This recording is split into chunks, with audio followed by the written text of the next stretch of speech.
আমি গ'লৈ আহি আছোঁ। এতিয়া আমি চামগুৰি সত্ৰলৈ আহি আছোঁ। সেই চামগুৰি সত্ৰতে বিখ্যাত মুখা শিল্প, অসম বিখ্যাত সেই মুখা শিল্প আমি চাবলৈ আহি আছোঁ। আগতেও আহিছোঁ চাবলৈ, এইবাৰ 4 নম্বৰবাৰৰ বাবে আহিছোঁ চাবলৈ। তাকে মোৰ প্ৰথম হয়, যোনে চোৱা নাই তেওঁলোকে দেখিব পাব কি কেনেকুৱা ধৰণৰ শিল্প আছে। ভিডিঅ' কৰিব দিব নে? ভিডিঅ' দিব। বাৰু দেখুৱাই আছোঁগৈ গৈ পেলাই কি আছে এক্সপ্ল'ৰ কৰিম আজি। তই নাযাওঁ নে? হা হেলমেটটো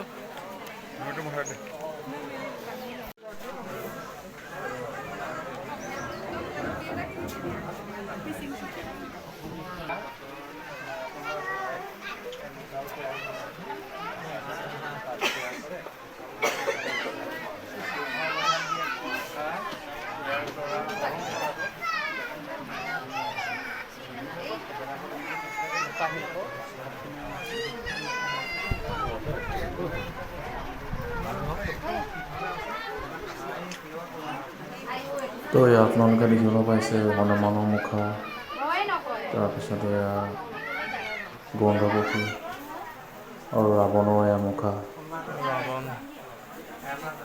জটাই গন্ধপক্ষী আৰু নৰসিংহ অৱতাৰ, এনেকুৱা ধৰণৰ বিভিন্ন মুখা ভগৱানৰ বিভিন্ন সৃষ্টিৰ, প্ৰত্যেকটো সৃষ্টিৰ একো একোখন মুখা ইয়াত বনাই থোৱা হৈছে। প্ৰত্যেকটো বস্তুৰে প্ৰত্যেকটো ভগৱানৰ অৱতাৰ আৰু প্ৰত্যেকজন অসুৰৰ মুখা শিল্প ইয়াত বনাই থোৱা আছে। ইয়াত মুখা শিল্পৰ কাৰণে যিহেতু অসম বিখ্যাত।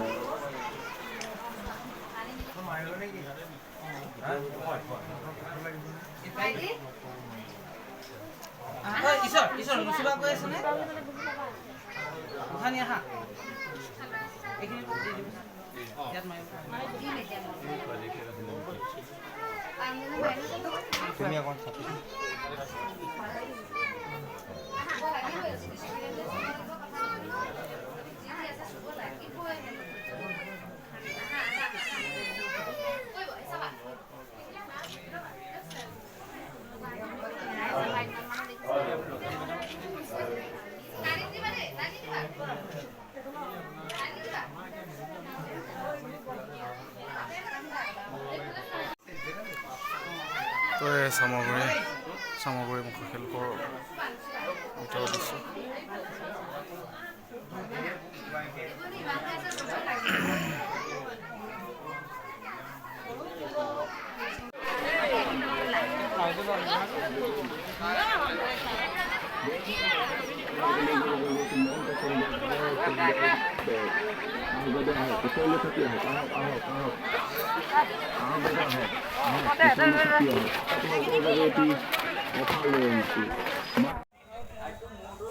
এতিয়া আমি আহি পালোঁহি আউনীআটী সত্ৰ।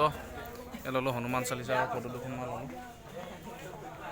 ভিতৰলৈ সোমাই যাওঁ, আউনীআটী সত্ৰ কি আছে ভিতৰত চাওঁচোন। কিমান দূৰ?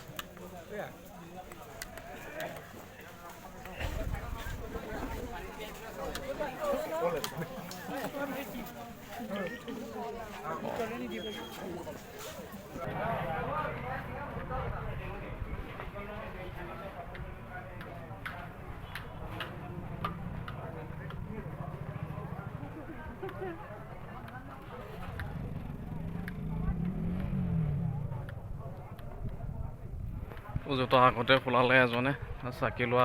আউনীআটী সত্ৰৰ ভিতৰলৈ সোমালোঁ। বাকী সত্ৰকেইখন আজি যাব নোৱাৰিলোঁ আৰু এই আন্ধাৰে হ'লগৈ। কমলাবাৰী সত্ৰ যাব নোৱাৰিলোঁ। আৰু কেইখনমান সত্ৰ আছিলে নাম থকা, তো এয়াই দেখুৱালোঁ আৰু পিছত আহিলে সেইকেইখন ভিডিঅ' কৰিম আৰু সিমানেই আৰু।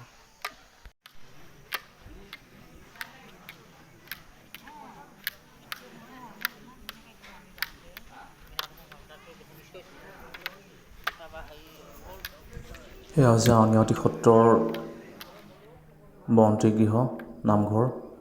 ইয়াতে বিভিন্ন ঠাইৰ পৰা অহা ভক্তবৃন্দই চাকি জ্বলাই আশীষ লয় ভগৱানৰ।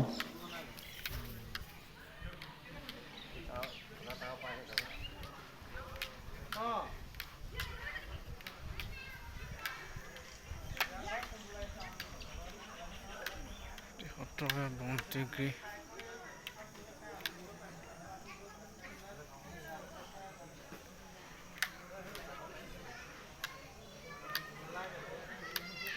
কমলাবাৰীৰ ৰাস মহোৎসৱ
এতিয়া আছে উত্তৰ কমলাবাৰী আৰু এতিয়া আছে কমলাবাৰীৰ ৰাসৰ কিছুমান দৃশ্য এইবোৰ সংগ্ৰহ কৰিব আশা কৰিছোঁ চাই ভাল পাব শেষলৈকে ভিডিঅ'টো চোৱাৰ বাবে ধন্যবাদ শেষলৈকে চাব আৰু ভাল লাগিলে শ্বেয়াৰ কৰিব ধন্যবাদ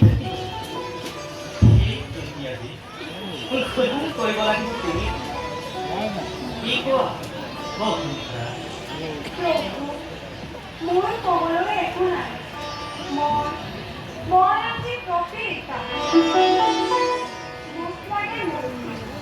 তুমি মুক্তি বিচাৰা তোমাৰ ওচৰলৈ মুক্তি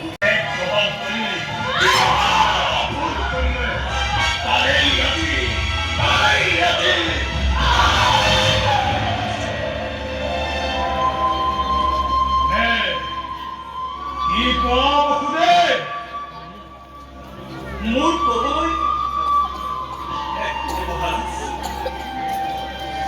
ৰজা আপুনি হয় শক্তিমান আপোনাৰ এটি ক্ষুদ্ৰ ইংগিতত এই মুদ্ৰাত মহা অপৰাধৰ সৃষ্টি হ'ব পাৰে সেই গৰ্বতেই গৰ্বিত হৈ আপুনি আজি হত্যা কৰি বিঘাতৰ বিধিৰ সম্ভৱ কৰিবলৈ বৃদ্ধ চেষ্টা কৰিছে মহাৰাজ মহোদয় বিধিৰ বিময় যিকোনো উপায়েৰে খণ্ডন কৰিবই লাগিব দেৱতাৰ অভিশাপ তুমি কাণ পাতি শুনিলা নহয় দৈৱকীৰ গৰ্ভধাত অষ্টম সন্তান কংসৰ প্ৰাণ বৈৰী গতিকে দৈৱকীক হত্যা কৰি যদি মোৰ প্ৰাণ বৈৰীক মূলতে নিৰ্মূল কৰো তেন্তে মোৰ অপৰাধ ক'ত কংসৰ জীবনৰ মূল্য আছে বন্ধু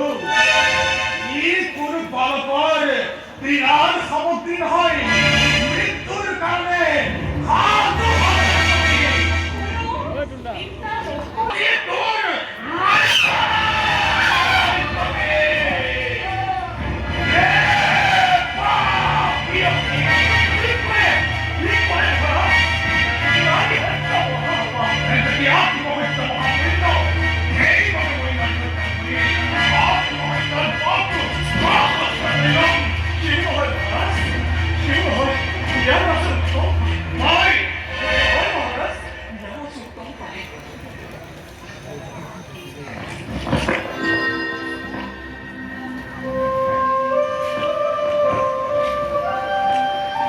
উপায় বসুদেৱ, ভিক্ষে ব্যক্ত কৰা